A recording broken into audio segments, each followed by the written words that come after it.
Olá pessoal, Fábio Akita. O vídeo que eu fiz chamado Esqueça Metodologias Ágeis fez um sucesso enorme no canal e vocês andaram compartilhando pra lá e pra cá e eu agradeço bastante por isso. Eu fiz o vídeo como faço todos os outros, eu peguei um assunto que me interessa e tentei explicar de uma forma que a maioria consiga entender. E eu realmente não esperava que fosse viralizar assim. Ao que parece, muito mais gente do que eu estava pensando na mesma coisa. No vídeo de hoje eu quero fazer uma continuação. O problema original foi como uma boa ideia, que é o conceito de agilidade, foi prostituído e transformado em um produto que consultorias e coaches vendem e cuja implementação em nada lembra os objetivos originais do manifesto. Quando nós agilistas dizemos que ágil está morto, significa dizer que o que você consome hoje como ágil provavelmente não é mais ágil. Eu venho pesquisando, aplicando e escrevendo a respeito do assunto geral de gerenciamento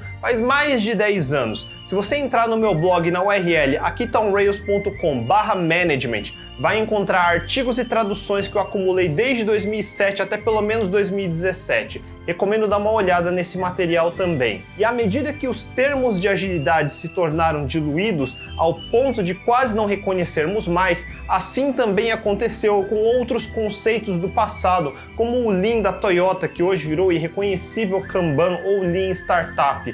E agora outro conceito que vem sendo esticado além do que deveria, que é o tal modelo do Spotify ou modelo de squads. A ideia desses episódios não é dizer que agilidade, Lean ou squads não funcionam. Claro que funcionam, só que eu vou argumentar que quase todas as pessoas implementando esses modelos vão fracassar.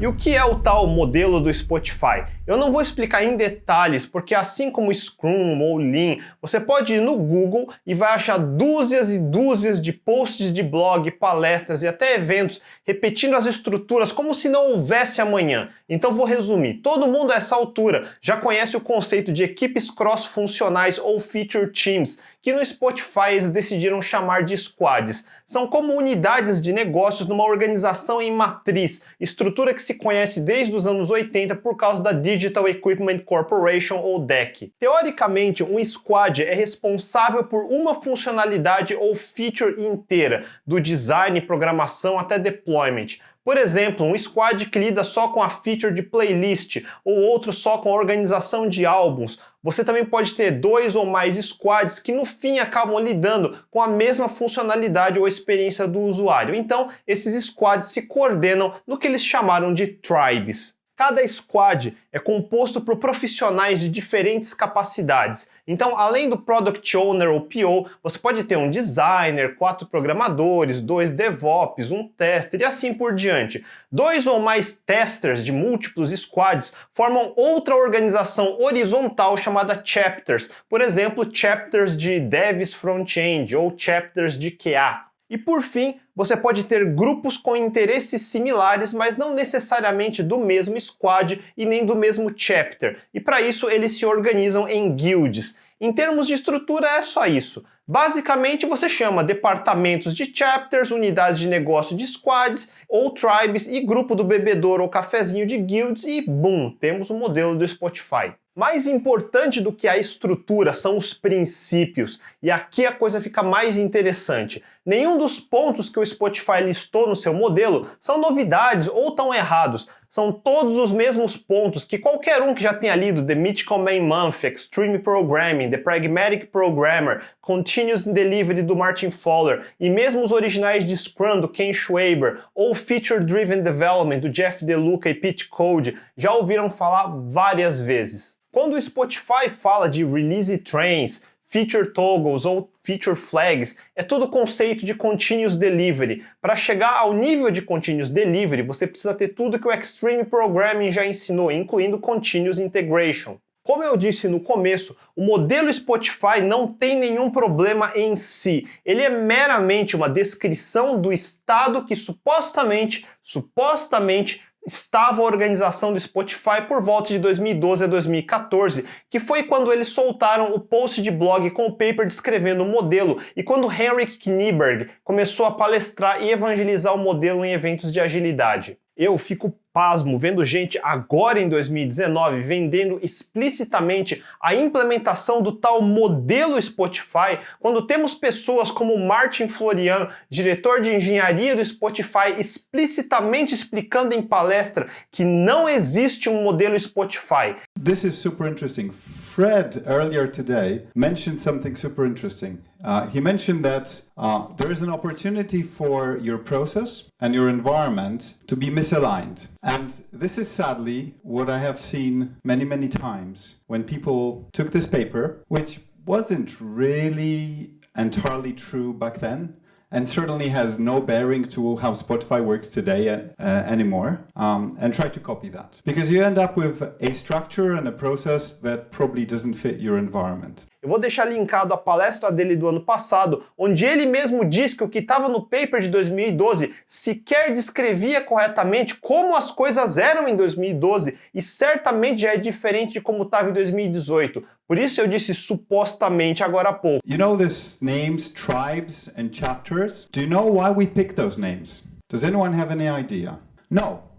The only reason we picked those names was because nobody in the industry at the time used them. Do you see that? If you've used them, you've completely missed the point. A ideia era criar um vocabulário próprio para diferenciar dos outros. Por isso mesmo, se você começa a copiar o modelo do Spotify pelo vocabulário, você já perdeu o ponto. E sendo justo, se você pesquisar direito no Google mesmo, vai achar diversas pessoas, inclusive no Brasil, corretamente explicando por que o modelo do Spotify não é algo que você deva sair copiando. Exemplo disso é a palestra de Thiago Soares e Rafael Molezin chamado 3 razões por que o modelo do Spotify não serve para você, que eu vou deixar linkados os slides nas descrições abaixo. As explicações variam em qualidade e escopo, mas em princípio eles estão corretos. Por isso me deixa pasmo ainda ver empresas contratando coaches para implementar esse elusivo pseudo-modelo. E onde funciona o modelo do Spotify? Bom, se você for uma plataforma de música com milhões de usuários em Estocolmo, com várias pessoas que vieram da Universidade KTH em 2012, talvez esse modelo se encaixe. Ou seja, se você for o Spotify, então o modelo Spotify talvez faça sentido por um período de tempo. Parem de comprar balas de prata. Balas de prata não existem. Qualquer empresa que compre um modelo como o do Spotify para alguém implementar é só preguiçoso e não quer de fato entender como organizações funcionam. Parem de comprar implementação de modelos, seja de Spotify, seja de Lean, seja de Agile, ou qualquer variante. E agora vem a parte difícil da minha explicação e eu vou ser o primeiro a dizer que eu mesmo tenho muita dificuldade de explicar isso. Se implementar modelos não funciona, o que a gente deve fazer? Primeiro de tudo, vocês precisam entender o que são modelos. Modelos são nada mais, nada menos do que a descrição em forma de texto de uma observação em algum ambiente específico durante um período curto e finito de tempo. Por exemplo, eu poderia definir o modelo Nature, natureza mesmo. Eu poderia falar que eu vejo no ecossistema das savanas da África como são autossuficientes e autossustentáveis. Eu poderia dizer como os animais se organizam em bandos, ou em inglês, para ficar mais marketável, vamos chamar de herds. Então esqueçam squads, vamos falar de herds. E eu posso dizer como a natureza foi sábia em fazer as leoas atacar os antílopes, zebras e gnus, então podemos implementar herds que se alimentam de outros herds. Afinal é uma cadeia alimentar e isso faz sentido. O herd que ganha fica com o budget do herd que perdeu. O herd lead é o leão, claro, mas outros herd leads podem clamar a posição e então eles podem se desafiar e quem matar o outro se torna o lead daquele herd. E assim eliminamos a necessidade de precisar fazer reuniões e stand-ups para discutir o assunto. Basta um lead tomar a posição do outro. E como diz o nome da metodologia, Nature é tudo naturalmente justificado e fácil de entender. Olha só que da hora, acabamos de inventar mais um modelo. Coaches, eu quero meus royalties se vocês implementarem. E piadas à parte, Agora vamos falar sério. O que está errado não é a configuração das estruturas de squads ou tribes no modelo descrito. O problema é que modelos são meras fotografias de um processo em constante mudança. Você não implementa modelos de gerenciamento de cima para baixo e espera que tudo funcione. Por exemplo,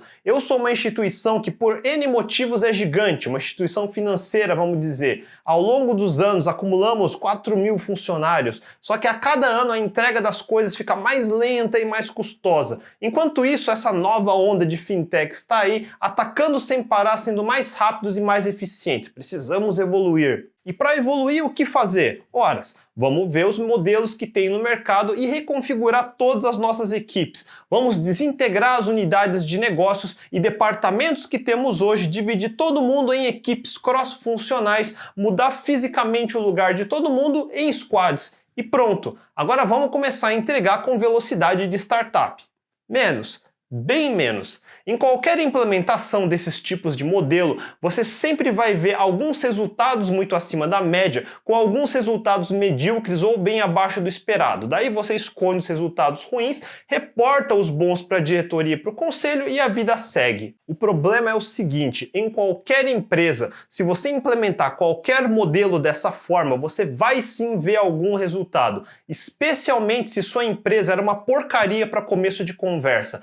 Qualquer coisa é melhor do que nada no ambiente estagnado. Você adiciona energia, joga um pouco de caos num lugar onde a entropia já começou a desintegrar a eficiência e naturalmente vão emergir nichos de resultados até que bons. E isso acontece em qualquer lugar, porém isso é um efeito colateral, não um efeito principal. Se for só isso que você fez, muito em breve a mudança vai se tornar o novo status quo. O nível de energia vai voltar ao normal e a entropia começa a aumentar, começando a deteriorar o novo modelo também. Isso é inevitável. E agora vem uma parte que eu pessoalmente gosto, mas que é tão difícil de explicar que você vai ser meio que obrigado a engolir minha cagação de regra e depois buscar os detalhes. Como eu disse, eu escrevi bastante sobre isso no meu blog. Tem vários artigos com mais detalhes, mas você vai notar que no paper e palestras do povo do Spotify, bem como em material original de Scrum ou no próprio manifesto de desenvolvimento ágil de software,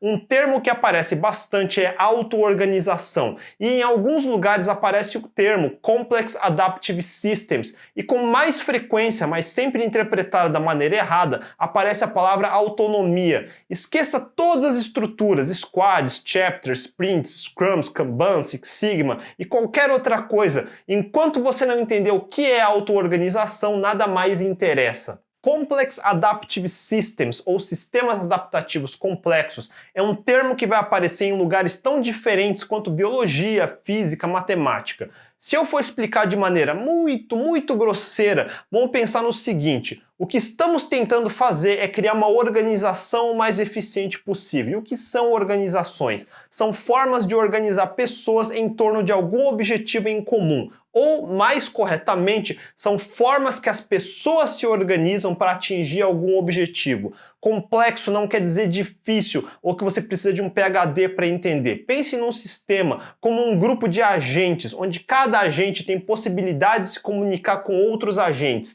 Como eu já expliquei no vídeo sobre The Mythical Man Month, as linhas de comunicação aumentam muito rápido, de forma não linear, com a inclusão de poucos agentes. Quanto mais agentes, mais complexas se tornam as linhas de comunicação. É muito difícil prever o comportamento desse sistema só observando o comportamento de um agente individualmente. A interação dessas linhas de comunicação criam redes dinâmicas complexas. Complex Adaptive Systems é um subgrupo de uma área maior chamada Non-Linear Dynamical Systems. A palavra-chave é não linear, ou seja, se dobrarmos a quantidade de agentes, a complexidade não dobra, ela pode ser exponencial e aumentar ao quadrado ou mais. Quando eu tento aprender uma coisa, mesmo em software, eu não procuro só na área de software. Obviamente, outras áreas provavelmente já apanharam no assunto muito antes de nós, então eu tento estudar fora e ver o que já foi estudado. É claro que existem formas de organização diferentes de empresas. Todos nós vivemos já em alguma organização fora das empresas. Nossa família é uma organização com hierarquia, baseada na senioridade dos membros, onde, teoricamente, você devia respeitar sua mãe e seu avô, por exemplo. As famílias vivem em bairros ou comunidades, onde elas interagem e convivem umas com as outras, uns ajudando os outros ou fofocando sobre os outros, como todos gostam de fazer. Essas comunidades formam cidades que se aglutinam em estados, que são unidos num grupo maior chamado país. E por último, os países se organizam em blocos econômicos para realizar comércio entre si. Mas muito antes disso, centenas de milhões de anos antes, tivemos os primeiros seres monocelulares. Esses seres não tinham cérebro, nem nenhum tipo de cognição. Eles não tinham ambições de dominar o planeta, ou mesmo consciência de que eles estavam em um lugar chamado planeta. Com os objetivos mais simples e imediatos, como conseguir comida e reproduzir, eles foram se organizando e se aglutinando. Milhões de anos se passam e eles formam organismos multicelulares. Algumas dessas combinações dão errado e eles não sobrevivem no ambiente. Alguns dão certo e eles conseguem reproduzir e criar mais cópias com características similares. Alguns desses grupos se separam do original e vagam para mais longe, eventualmente alguns saem do mar e encontram terra. E agora temos grupos que vivem no mar e grupos que vivem na terra. Se você nunca leu a fascinante história da evolução, recomendo que leiam livros como The Selfish Gene, de Richard Dawkins. Enfim, todo mundo aprendeu em biologia como literalmente do nada, por mero acaso e coincidência, uma combinação aleatória de fatores permitiu o surgimento das primeiras proteínas no ambiente precário da Terra do passado, e com o passar dos milênios, esses organismos foram se auto-organizando e evoluindo, tentativa e erro atrás de tentativa e erro, cada nova tentativa que deu certo deixando descendentes, e ao longo de centenas de milhões de anos saímos dos organismos monocelulares até chegar ao Homo sapiens moderno, e seja lá qual for a próxima evolução da nossa espécie. E antes que alguém comente, não, isso não é teoria que ainda não se tem certeza, já é um fato e uma lei. Nenhum ser divino fez um plano ultra detalhado e um belo dia disse que se faça o ser humano e bum, tudo apareceu como é hoje. É exatamente o que eu tô falando, que também não funciona com implementação de modelos, um plano master que já nasce pronto e os divinos CEOs e COOs mandam implementar e você ganha um Spotify no dia seguinte. Aproveitando, se você nunca leu sobre o que é o método científico propriamente dito, recomendo que leia o clássico The Demon Haunted World, Science as a Candle in the Dark, do lendário Carl Sagan. Eu brinquei falando da metodologia Nature antes, mas foi uma meia brincadeira, porque foi exatamente assim que as coisas aconteceram e continuam a acontecer. O ecossistema natural que compreende não só os grandes mamíferos que conseguimos ver, mas até os micróbios e bactérias, todas existem num ambiente em equilíbrio dinâmico. Aliás, esse é outro conceito que vocês precisam entender. Quando falamos em equilíbrio, a maioria pensa em equilíbrio estático, que significa chegar num certo nível e não mexer em mais nada. Equilíbrio dinâmico é assim, nessa década nasceram pessoas demais, na década passada morreram pessoas demais, beleza, na média deu zero. Estamos em equilíbrio dinâmico. Nunca considere equilíbrio como sendo algo fixo ou estático, mas sim sistemas que trocam energia entre si e na média estão em equilíbrio. E essa história toda é para encaixar alguns termos. Na sopa primordial do começo dos tempos na Terra, tínhamos praticamente puro caos. Caos é basicamente desordem, milhares de tipos diferentes de componentes químicos expostos numa terra em formação, ar irrespirável, trovões e raios. A parte interessante do caos é que, ao contrário do senso comum, a ordem tende a emergir do caos, e da ordem surge entropia, e entropia pode levar de volta ao caos. Por pura sorte, se você der tempo suficiente, milhões de anos, numa sopa de caos, e probabilisticamente inevitável que uma combinação de materiais químicos e energia vai acabar resultando em elementos como aminoácidos. E isso é o processo de evolução, seleção natural em mutações que surgem aleatoriamente. As mutações são aleatórias, a seleção natural não é, ela é cumulativa, e por isso a evolução tende, no geral, a andar para frente. Agora entenda uma limitação da biologia. Carregar a melhor combinação de genes acontece via reprodução. 2 animais precisam reproduzir para gerar um filhote que carrega a combinação dos seus genes. E talvez uma ou outra mutação acidental. É uma combinação de 2 para 1 durante semanas ou meses. Ideias, ou o que Richard Dawkins cunhou como memes, tem a vantagem de ser de N para M, em vez de só 2 para 1, e não precisa de mais que alguns segundos para a reprodução de um novo meme. Fora que memes não precisam andar para frente, ele pode fazer o equivalente a incesto e produzir com os pais ou com os irmãos. Ideias podem ser misturadas para qualquer direção, e a propagação de memes é muito mais rápida que a propagação de genes. Por isso podemos fazer tentativa e erro muito mais rápido, criar mutações de memes e fazer seleção artificial dos melhores memes. O que no mundo biológico levaria centenas ou milhares de anos, no mundo da memética, das ideias, podemos executar em minutos ou horas. Organizações ou modelos de organização são ideias, memes, eles podem sair evoluindo constantemente. Nenhuma ideia é sagrada demais que não possa ser contestada e substituída. Teoria do caos é uma vertente da física e a maioria das pessoas vai reconhecer por causa do exemplo clichê da borboleta que bate as asas no Brasil, causando um furacão no Texas, ou os filmes do efeito borboleta com Ashton Kutcher.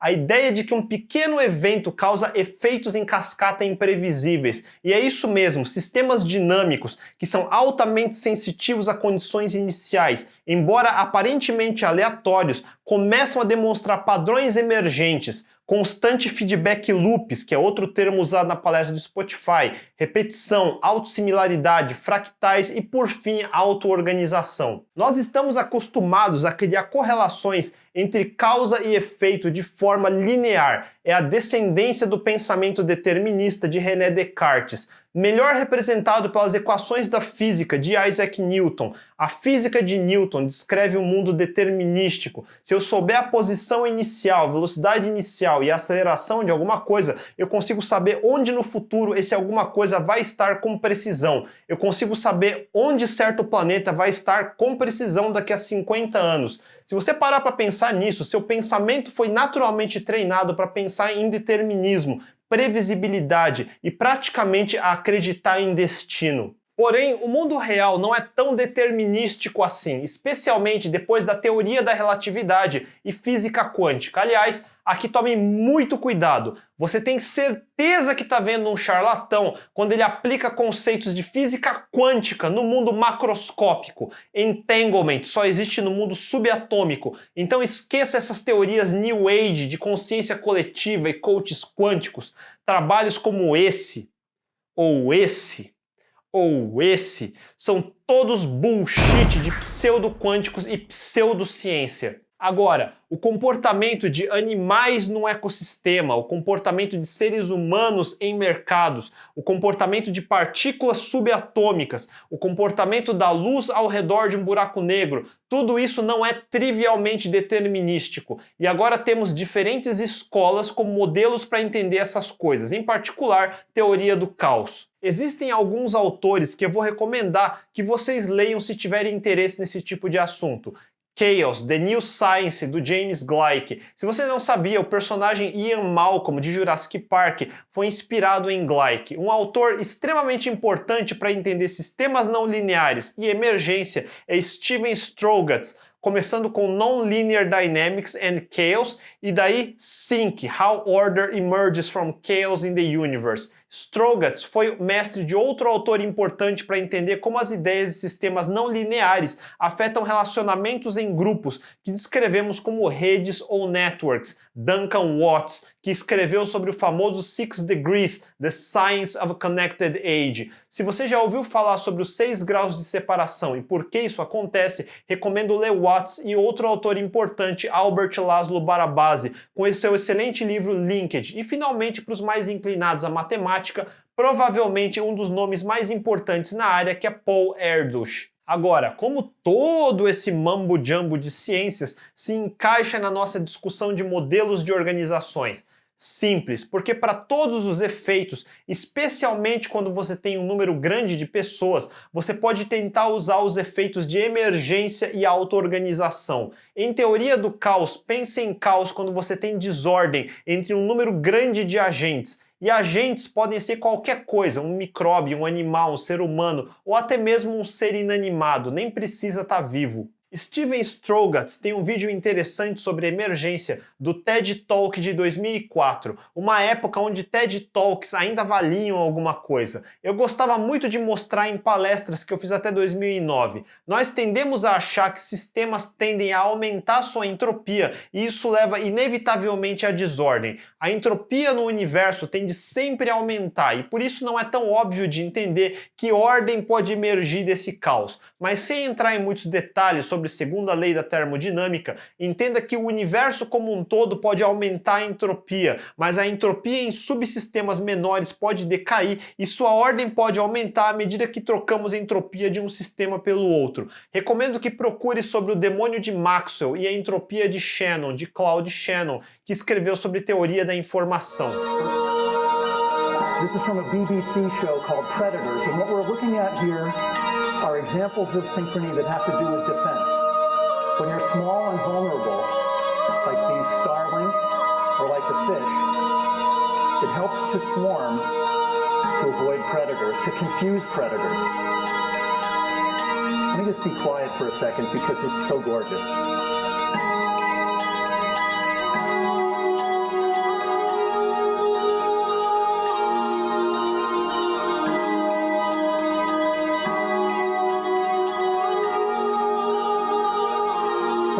Biologists were puzzled by this behavior, wondering how it could be possible. We're so used to choreography giving rise to synchrony. These creatures are not choreographed, they're choreographing themselves. And only today is science starting to figure out how it works. I'll show you a computer model made by Ian Kuzan, a researcher at Oxford, that shows how swarms work. There are just 3 simple rules. First, all the individuals are only aware of their nearest neighbors. Second, all the individuals have a tendency to line up. And third, they're all attracted to each other, but they try to keep a small distance apart. And when you build those 3 rules in, automatically you start to see swarms that look very much like fish schools or bird flocks. Now, fish like to stay close together, about a body length apart. Birds try to stay about 3 or 4 body lengths apart, but except for that difference, the rules are the same for both.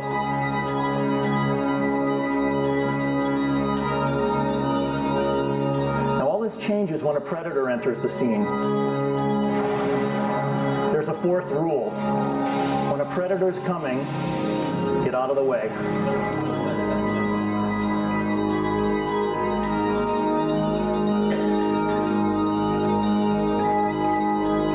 On the model, you see the predator attacking. The prey move out in random directions, and then the rule of attraction brings them back together again. So there's this constant splitting and reforming. And you see that in nature.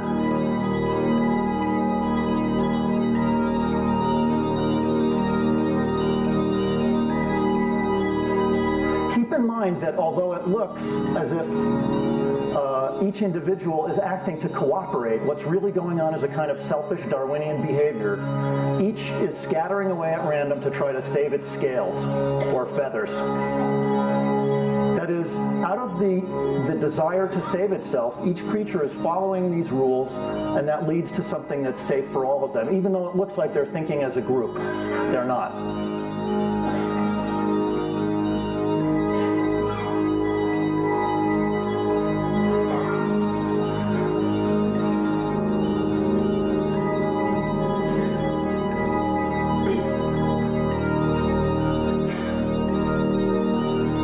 What exactly is the advantage to being in a swarm? So you can think of several. As I say, if you're in a swarm, your odds of being the unlucky one are reduced as compared to a small group. There are many eyes to spot danger, and you'll see in this in the example with the starlings, with the birds, when this peregrine hawk is about to attack them, that actually waves of panic can propagate, sending messages over great distances. You'll see, let's see, it's coming up possibly at the very end. maybe not.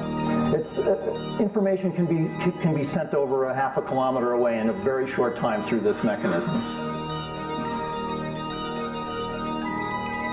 Yeah, it's happening here. See if you can see those waves propagating through the swarm. It's beautiful. De qualquer maneira, entenda que no mundo real, coisas tendem a demonstrar comportamento de sincronização e ordem tende a emergir desses sistemas. O mambo-jumbo todo anterior é meio para dizer que sim, sabemos que esse tipo de comportamento realmente acontece naturalmente. E como eu disse, você sequer precisa de seres vivos para obter esse comportamento. Veja esse exemplo de Strogatz. All right, so I've got a metronome, and it's the world's smallest metronome. Well, I shouldn't advertise. Anyway, so this is the world's smallest metronome. I've set it on the fastest setting, and I'm going to now take another one set to the same setting. We can try this first. If I just put them on the table together, there's no reason for them to synchronize, and they probably won't.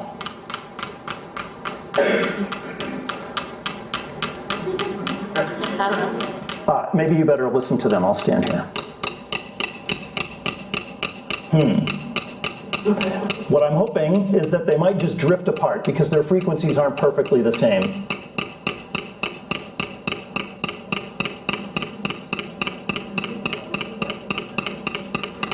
Right? They did. They were in sync for a while, but then they drifted apart. And the reason is that they're not able to communicate. Now, you might think that's a bizarre idea. How can metronomes communicate? Well, they can communicate through mechanical forces. So I'm going to give them a chance to do that. I also want to wind this one up a little bit. How can they communicate? I'm going to put them on a movable platform, which is the Guide to Graduate Study at Cornell. Okay, so here it is. Let's see if we can get this to work. My wife pointed out to me that it will work better if I put both on at the same time because otherwise the whole thing will tip over. All right, so there we go. Let's see. Okay, I'm not trying to cheat. Let me start them out of sync. No, hard to even do that.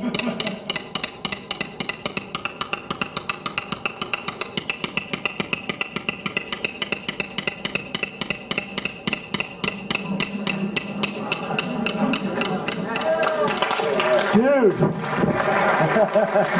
All right.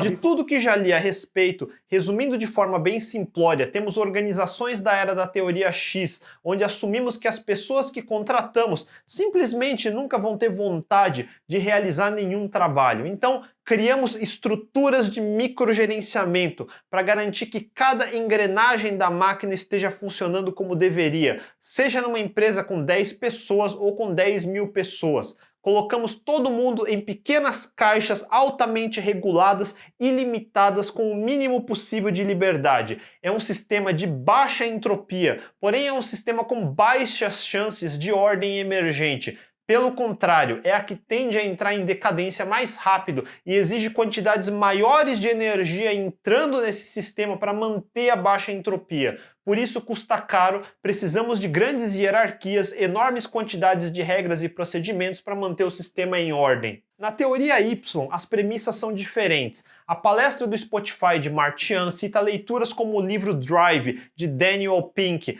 Por acaso, outro autor que eu citei como se não houvesse amanhã lá por 2008 e que fala sobre motivação. Não era mais para ser nenhuma novidade hoje. E o conceito é simples, mas não deve ser confundido com o que se fazia nos anos 90, onde começaram movimentos motivacionais. O famoso vamos juntar todo mundo da empresa para se conhecer numa chácara e fazer todo mundo se importar uns com os outros, todo mundo abraçar a árvore e mimimi. Esse conceito até eu já considero bem antiquado. I spent the last couple of years looking at the science of human motivation, particularly the dynamics of extrinsic motivators and intrinsic motivators. And I'm telling you, it's not even close. If you look at the science, there is a mismatch between what science knows and what business does. And what's alarming here is that our business operating system, think of the set of assumptions and protocols beneath our businesses, how we motivate people, how we apply our human resources. It's built entirely around these extrinsic motivators, around carrots and sticks. That's actually fine for many kinds of 20th century tasks. But for 21st century tasks, that mechanistic reward and punishment approach doesn't work, often doesn't work, and often does harm. Let me show you what I mean. Dan Ariely, one of the great economists of our time, he and 3 colleagues did a study with some MIT students. They gave these MIT students a bunch of games that involved creativity and motor skills and concentration. And they offered them for performance 3 levels of rewards. Small reward, medium reward, large reward. Okay? Do really well, you get the large reward, on down. What happened? As long as the task involved only mechanical skill, bonuses worked as they would be expected. The higher the pay, the better the performance. But once the task called for even rudimentary cognitive skill, a larger reward led to poorer performance. In 8 of the 9 tasks we examined across 3 experiments, higher incentives led to worse performance. Is this some kind of touchy-feely socialist conspiracy going on here? No, these are economists from MIT, from Carnegie Mellon, from the University of Chicago. And do you know who sponsored this research? The Federal Reserve Bank of the United States. That's the American experience. Let's go across the pond to the London School of Economics. LSE, London School of Economics, alma mater of 11 Nobel laureates in economics. Training ground for great economic thinkers like George Soros and Friedrich Hayek and Mick Jagger. Just last month, economists at LSE looked at 51 studies of pay-for-performance plans inside of companies. Here's what the economists there said. We find that financial incentives can result in a negative impact on overall performance. There's a mismatch between what science knows and what business does. A hipótese de Daniel é que empresas, chefes, não têm como motivar as pessoas, é impossível. As pessoas motivam elas mesmas. Segundo Daniel, o que as pessoas procuram é autonomia, mastery, que eu não sei como traduzir em português, mas seria a vontade de ser melhor no que faz e propósito. E daí você vê de novo a palavra autonomia, que aparece no paper do Spotify e inúmeras outras metodologias. Na teoria de emergência de Strogatz, existe outro insight que eu considero importante. Vemos no vídeo aquele bando enorme de pássaros todos voando em sincronia, formando uma coreografia no ar e conseguindo desviar de predadores e rapidamente avisar os pássaros que estão dezenas de metros mais à frente através da propagação de ondas, que é uma maneira de propagar informação de forma eficiente para frente. Então os pássaros vão desviando dos ataques e rapidamente retornam à formação próximo um dos outros. O bando inteiro olhado de longe parece um grande organismo. Essa é a propriedade de autossimilaridade fractal do comportamento emergente de sistemas complexos adaptativos. O mesmo comportamento pode ser observado no nível microscópico, como células, ou no nível macroscópico, como bandos de pássaros ou peixes. E ao contrário da nossa tendência antropomórfica de imaginar que os pássaros de alguma forma se importam uns com os outros e por isso andam em bando, não existe essa correlação. No exemplo da simulação de computador, basta termos agentes completamente egoístas que tendem a voar perto dos demais, desviar de outros agentes tentando voar por cima deles e tentar retornar para perto do bando quando puder. Mas por que eles voam em bando? Porque aumenta as chances individuais de sobrevivência de cada um. O predador vai acabar pegando alguns, mas se você tentar voar sozinho, separado do bando, você é o alvo fácil. Portanto, para ter comportamento emergente de grupo trabalhando em sincronia, sequer existe a necessidade de alguma causa em comum.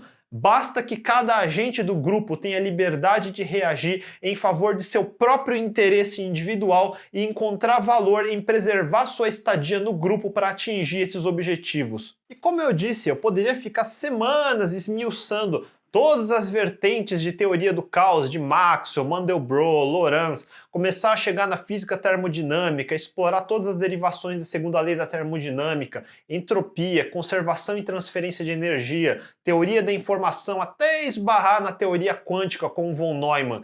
E mesmo depois de tudo isso, a aplicação em teoria da organização continua sendo mais especulativa do que uma aplicação consistente. A ideia não é dizer para começar a escrever equações físicas para descrever organizações, Mas já que todo mundo fica roubando o vocabulário da física e biologia, eu resolvi mostrar de onde vêm essas palavras que todo mundo usa sem saber do que se trata. A maioria dos trabalhos de organizações, por alguma razão, tende a convergir para essas vertentes de estudo, mas isso só vai ser útil se você é nerd como eu e gosta de tentar entender os mecanismos das coisas. Mas com tudo isso dito, o que eu concluo é o seguinte: comece pensando no indivíduo.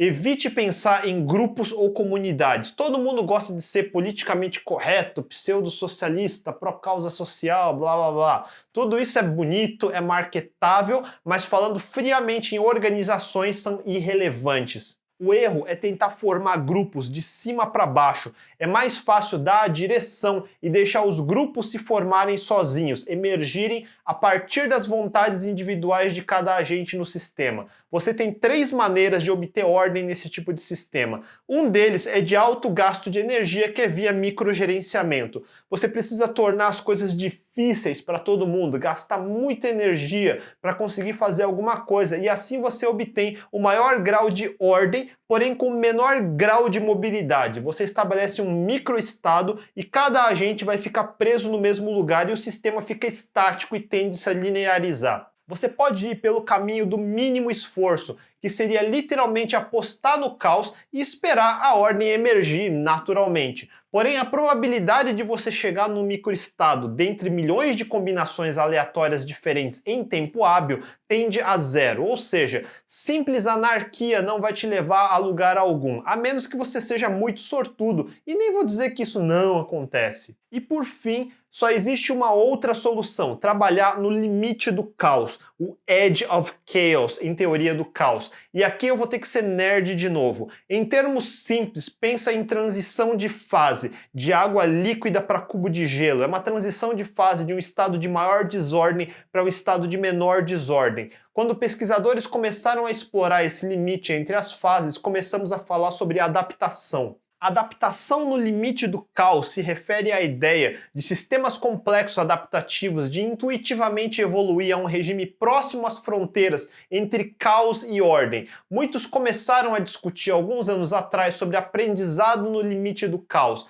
E eu não lembro onde que eu li que tentava demonstrar que uma organização de aprendizado é justamente uma organização que consegue andar na linha bamba próxima ao limite do caos. Na realidade, variando de forma controlada entre momentos de ordem e momentos de caos. E se, de novo, isso parece um pouco familiar com o comportamento de um modelo circular ou iterativo, não é mera coincidência. Pode ser uma das razões de por que modelos circulares parecem funcionar tão bem, e justamente porque, quando você trabalha sobre muita coisa desconhecida, ir e voltar do limite do caos aumenta sua probabilidade de resolver o problema e aprender alguma coisa. A vantagem desse tipo de organização é que ela teoricamente gasta menos energia para manter, com o trade-off de causar alguns erros e desperdícios a mais. E ao contrário de uma anarquia, ela maximiza a probabilidade de se chegar num estado de entropia que forneça máxima eficiência mais rápido. A forma de fazer isso é abrir mão do microcontrole, mas você nunca deve confiar cegamente nas pessoas. Porém, você não deve controlá-las tão de perto. Você precisa ter mecanismos de autopreservação no ambiente.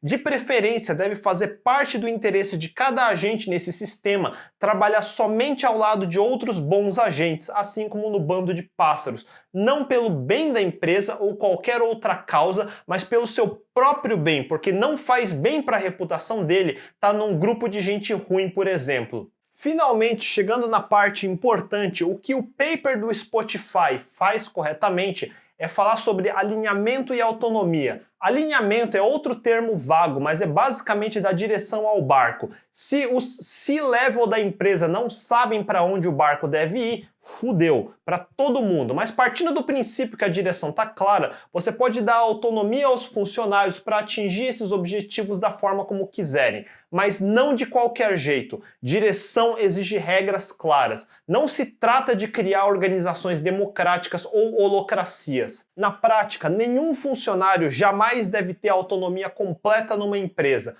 Por exemplo, via voto da maioria. Uma empresa não é e nunca deve ser uma democracia, que é basicamente a máfia da maioria. E a explicação é simples. Qualquer pessoa que continua ganhando a mesma coisa todo mês, independente se fez tudo certo ou tudo errado, não pode ter autonomia completa. Somente os sócios majoritários podem ter essa autonomia, porque se tudo der errado, quem vai sofrer os ônus do prejuízo vão ser eles. Os funcionários ganham se forem mandados embora, inclusive. Por isso, você como funcionário nunca deve se sentir mal de não poder decidir o gasto do orçamento da empresa. Não é sua responsabilidade. Se quiser que seja, assuma o prejuízo e torne-se sócio. Por esse simples fato, democracias puras não têm como funcionar no ambiente privado. Para assuntos mais relevantes, como por exemplo, quais ferramentas de trabalho vão usar, quem vai fazer parte de qual equipe, ou seja, tudo que tem a ver diretamente com a competência para os quais os funcionários foram contratados, então sim, eles podem e devem ter autonomia. E só essa autonomia já é suficiente se você não contratou um bando de idiota. Essa é outra coisa que pouco se fala. Um modelo de auto-organização só acontece com bons agentes no sistema.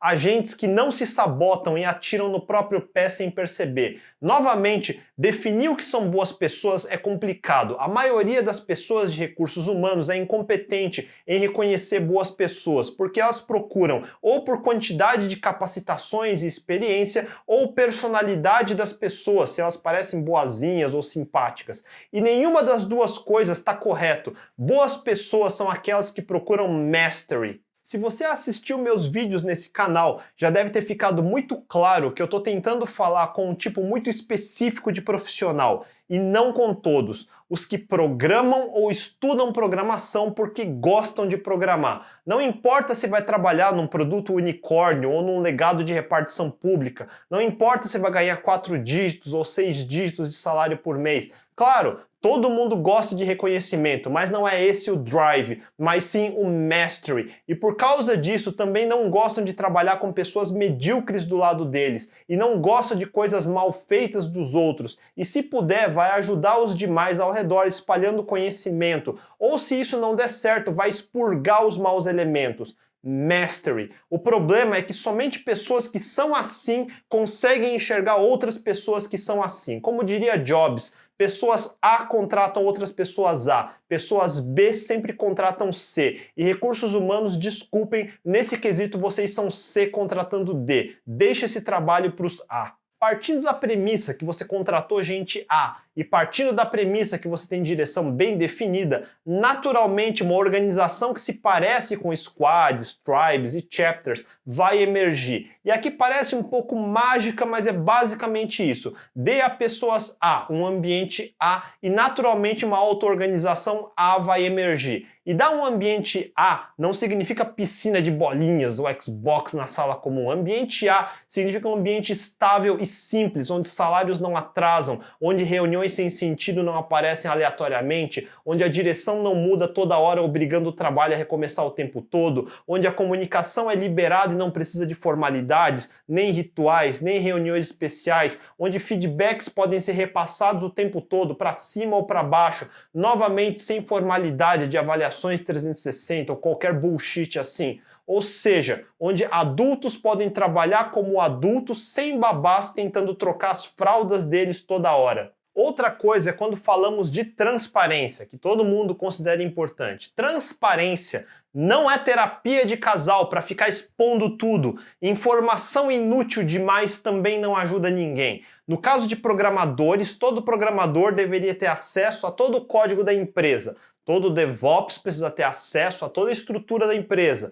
Todos os designers precisam ter acesso a todo o roadmap de produtos da empresa. Porém, coisas como abrir faturamento, lucro, dívidas, conversa com o investidor e todas essas coisas é bonitinho, mas é inútil para a maioria das pessoas. De novo, uma empresa não é nem vai ser uma democracia. E novamente, se você é sócio da empresa, sim, deveria ter que ler essas chatices. Se você não é, então não faz diferença. Por muitos anos eu pensei o contrário, mas de fato nunca achei nenhum bom argumento para justificar. Empresas privadas não são órgãos públicos ou ONGs. Todo o resto que você já viu sobre esse modelo está melhor descrito em todos os materiais que eu já repeti 1000 vezes, como Extreme Programming. Por exemplo, Continuous Delivery. O código no master do repositório deveria estar sempre pronto para deploy em produção. Para isso, nenhum desenvolvedor deveria subir código incompleto ou que cracheia o sistema. E para isso, todo desenvolvedor deveria desenvolver num branch ou pull request no caso do GitHub.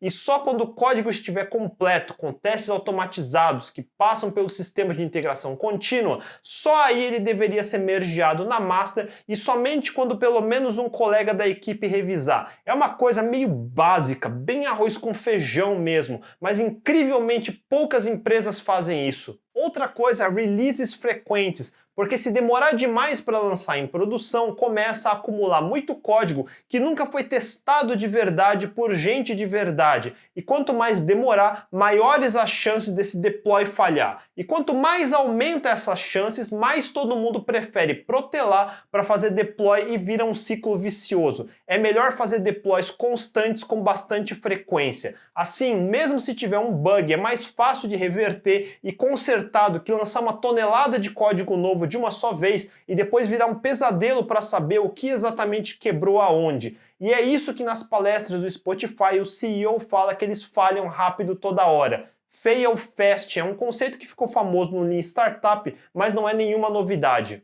Mas claro, ser assim o tempo todo é uma utopia, e nem no Spotify é assim. Nessa entrevista de 2018 com Joaquim Sandén, que é coach de equipes e liderança no Spotify, ele mesmo diz: não me entenda mal, amo o Spotify, a nossa cultura e forma de trabalhar, mas está longe de ser um nirvana ágil. Aliás, uma coisa que sempre surpreende aqueles que têm uma vasta experiência com o ágil é que as práticas de engenharia como TDD, programação em par, código limpo e design simples não são tão comuns por aqui. Squads que usam essas práticas geralmente são exceção e não a regra. Na verdade, muitos squads não estão habituados nem com as práticas ágeis em geral. Talvez até fazem reuniões de planejamento, mas não necessariamente revisam o plano ou refletem sobre como melhorá-lo. As equipes que usam Kanban raramente usam a limitação de trabalho em progresso, ou se usam, frequentemente a ignoram. Eu não estou dizendo que esta seja a realidade de todas as equipes, mesmo porque, tendo na organização cerca de 150 equipes, não teria como saber detalhes de cada um. Essas observações vêm do trabalho feito com dezenas de equipes ao longo de 6 anos, além de conversas com muitos outros coaches e Spotifyers. E aqui vem uma coisa que eu digo faz anos: nenhuma metodologia vai salvar pessoas ruins. Se você já sabe que a maioria dos seus funcionários não é boa, não tem essa vibe de mastery e tá lá mais porque não tem outro lugar para ir e ninguém contrataria eles, então esqueça metodologias. Scrum, Lean, Kanban, Spotify, nenhum modelo vai jamais salvar profissionais ruins ou mau caráteres. Aliás, pouca experiência técnica é algo que sempre podemos evoluir, mas mau caratismo não tem cura. Eu digo que se nem a coitada da mãe dele conseguiu dobrar o mau caratismo do filho por toda a vida dele, não sou eu que em um mês vou conseguir. Portanto, quando alguém se mostra mau caráter, corte imediatamente, não tem salvação, nunca. Jamais mantenha alguém mau caráter na equipe, mesmo que ele pareça ser o melhor técnico. A pior coisa que uma empresa novata pode fazer é acumular escória assim. Para concluir, esqueça metodologias ágeis, Lean, Kanban, Spotify ou qualquer outra coisa. Na verdade, esqueça quem vende essas coisas. Se quem vende essas coisas não começou com a questão de tirar do cargo de chefia quem emperra decisões ou demitir os mau caráteres que ainda estão no cabideiro da empresa, já começou errado. A primeira coisa que qualquer empresa que quer implementar esse tipo de processo precisa fazer é cortar a gordura fora e começar com o essencial. Evitar desperdícios. O diretor de marketing que está lá só porque é cunhado do CEO e todo mundo sabe que só fala besteira e não entrega nada, precisa ir embora. O tal líder técnico que diz que manja bastante, mas os programadores júnior que varam noite consertando os bugs que ele comitou direto na master e que só aparece para trabalhar 2 horas da tarde, esse precisa ir embora. O gerente de projetos que sempre promete A para o diretor, manda a equipe fazer B e depois muda de ideia para C no meio do projeto, mas mantém o prazo igual porque não quer contar para o diretor que fez merda, esse precisa ir embora. Eu não acredito em nenhuma tentativa de se implementar um novo modelo de gestão que não inicia com uma limpeza de RH, de departamentos inteiros se possível. Depois disso é ver toda a burocracia que se tem hoje em dia e jogar tudo fora se possível. Eu já vi casos imbecis de empresa com sprints de Scrum de 3 semanas ou mais. 3 semanas é ridículo, 1 semana é o ideal na minha opinião, e quando você vai perguntar por que é tão longo, eles falam que as reuniões de grooming, planning, review, retrospectiva acabam levando tantos dias que não cabem em 1 semana, ou seja, estão desperdiçando o tempo da equipe toda em reunião 1 semana inteira por mês.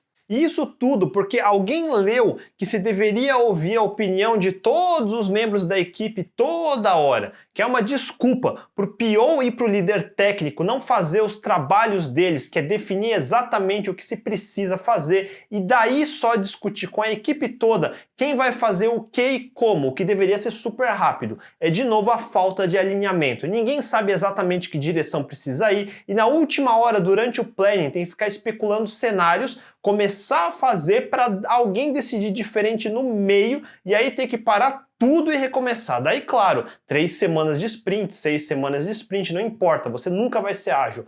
Porque dessa forma, toda vez que você começa um sprint de 3 semanas, as coisas dão errado, só nas 3 semanas seguintes dá para corrigir e potencialmente você atrasa as coisas 1 mês e meio toda vez. E isso vai acumulando. Daí seus deploys são atrelados ao aceite total no final do 2º ou 3º sprint. E você só tem coisa indo para produção a cada 2 ou 3 meses. E lógico, bugs vão acumulando, todo deploy é uma dor de cabeça, daí na sequência todo mundo vara a noite resolvendo o bug e o próximo sprint já começa com burnout. Isso porque a prioridade está errada. Você precisa criar restrições para o processo e fazer caber. O sprint é 1 semana, mas daí não cabe as reuniões. Horas, elimine as reuniões. Mas metade do backlog está mal definido e não dá para começar. Horas, corte fora do backlog tudo que está mal definido. Ah, mas foi o diretor que pediu. Horas, devolva para o diretor definir o que quer direito e escolha uma das opções, porque todas não dá para fazer. É assim que se começa a tomar decisões. Se isso não é possível, então não adianta escolher metodologias.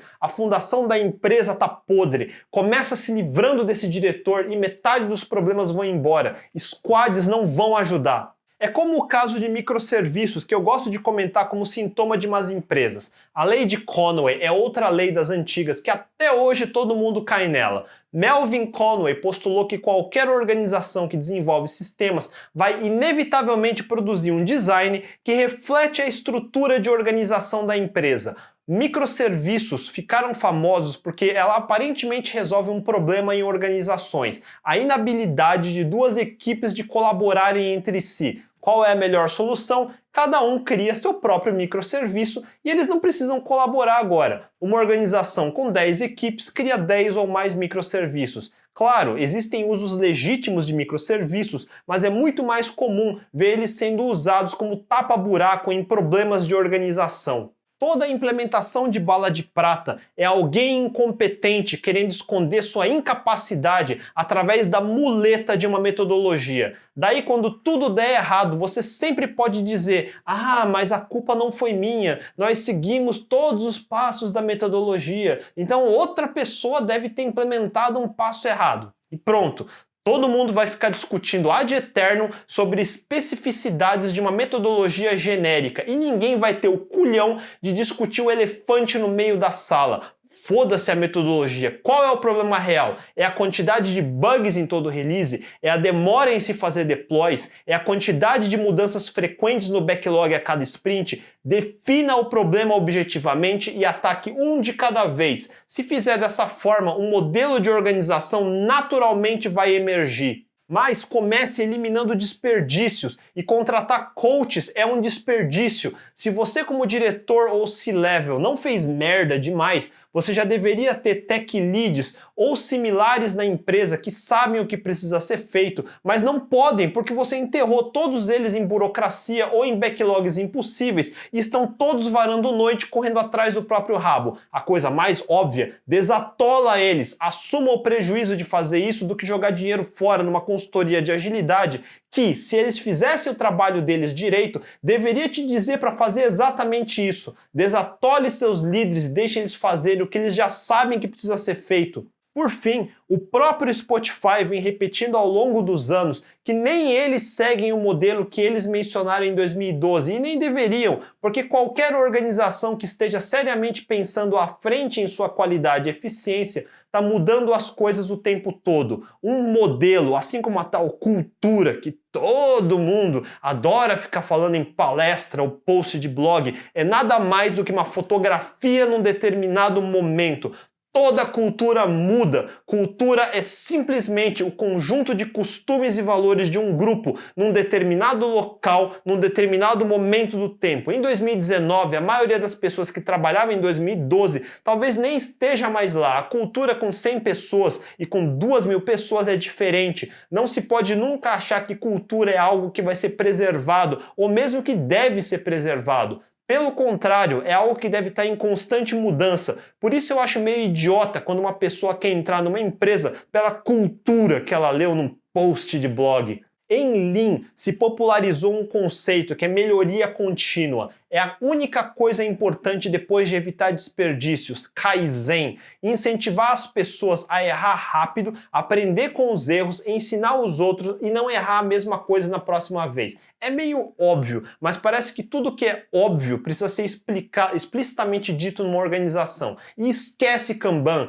foda-se OKRs, Rhythms, Dibs, que fuck é Dibs? Se quer saber sobre Lean de verdade, só tem uma fonte para ler. Taiichi Ohno e seus discípulos como Shigeo Shingo. Na verdade, quem vende Kanban hoje até avisa que o Kanban de software não tem mais nenhum paralelo com o Kanban da Toyota. É mais uma apropriação de vocabulários para vender os mesmos produtos de sempre. E como eu já disse no vídeo de ágil, esqueça metodologias. O objetivo é entregar valor, software que funciona. O objetivo é maximizar os lucros. O objetivo é que todos trabalhem num ambiente minimamente funcional, com salários pagos em dia, com poucas interrupções, onde feedback não precise de burocracias e comunicação seja livre e aberta, onde cada profissional possa executar seu trabalho no máximo das suas capacidades, em vez de ter que se conformar com um padrão de ferramentas ou plataformas ou processos, onde exista incentivo para que as pessoas vejam que existem ganhos individuais quando ele contribui com as outras pessoas, seja direta ou indiretamente.